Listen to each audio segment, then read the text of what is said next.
नमस्कार दोस्तों। दोस्तों आज मैं आपको एक कहानी सुना रहा हूँ। हुआ यूँ कि एक बार एक व्यक्ति शहर में काम करने के लिए आया।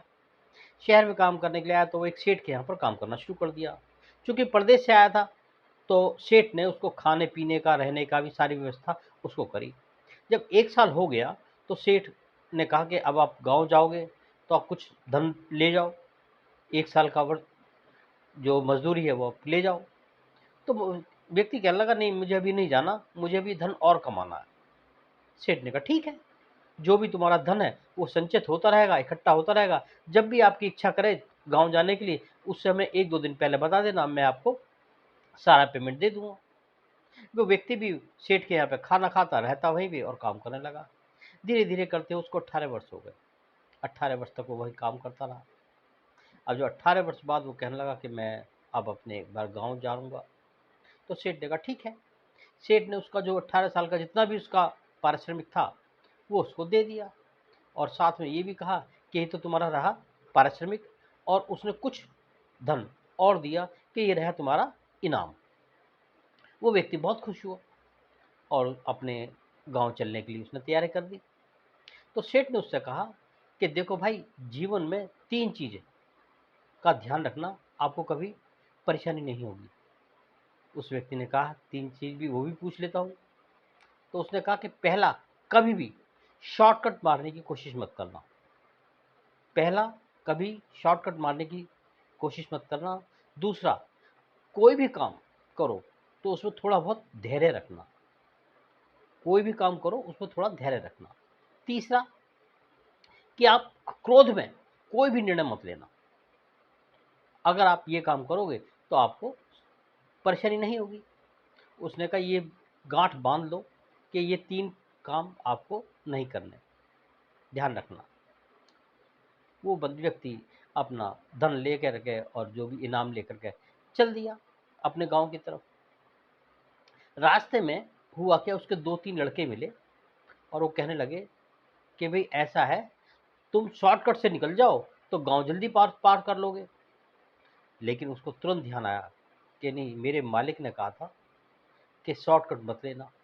फिर वो व्यक्ति कहने लगे जो उसको रास्ते मिले थे कि दूर से जाओगे तो आपको 5-6 किलोमीटर ज़्यादा चलना पड़ेगा। उसने कहा 5-6 किलोमीटर ज़्यादा चल लेंगे वो ज़्यादा अच्छा है, चल दिए जी। अब रास्ते में उनको एक झोपड़ी मिली, वो झोपड़ी में रुक गए।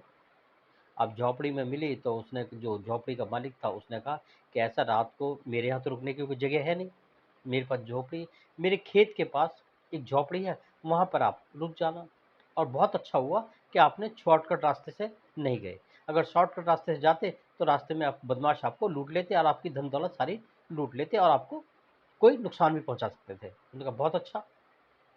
वो जो व्यक्ति था वो जो झोपड़ी का मालिक था वो उसको खेत में ले गया और खेत में ले जा करके उसको एक जो खेत में झोपड़ी थी उसमें उसको रात का बिस्तर लगा दिया और सो गया वो।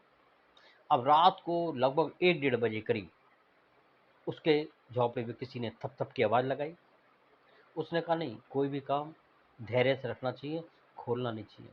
उसने दरवाज़ा नहीं खोला और वो सेठ की दूसरी नंबर की बात ध्यान आ गई कि धैर्य रखना चाहिए। अगले दिन सुबह सुबह वो व्यक्ति फिर आया झोपड़ी का, क्या रात को कोई दिक्कत तो नहीं हुई? मैं तुम्हें बताना भूल गया था कि यहाँ पर रात को कई बार बाघ आता है और बाघ कई बार नुकसान पहुँचा देता है। तो वो, आपने दरवाज़ा तो नहीं खोला? जो कहा नहीं, मैंने दरवाज़ा नहीं खोला। जो कहा चलो ये भी अच्छा है। अब वो धीरे-धीरे करके वो कुछ दिनों बाद वो अपने गाँव पहुँचा। गाँव पहुँचा तो गाँव में देखा कि उसकी जो पत्नी है एक लड़के के साथ लेटी हुई है। उसको बड़ा क्रोध आया। उसका जी तो चाहा कि मैं भी इसको मार दूँ।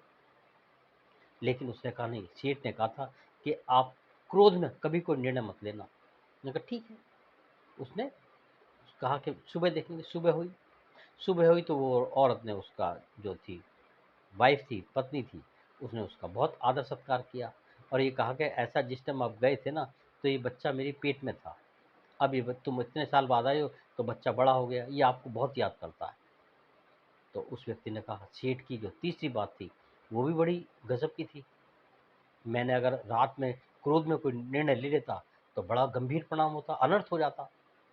दोस्तों ऐसा ही जीवन में कई बार होता है कि हम अनाप-शनाप शॉर्टकट मारने के रास्ते में कई बार नुकसान के भागीदार बन जाते हैं।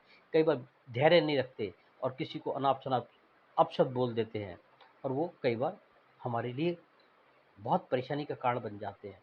और कई बार हम क्रोध में ऐसे निर्णय लेते हैं जो कि गलत होते हैं। क्रोध में लिए गए निर्णय ज़्यादातर सही नहीं होते।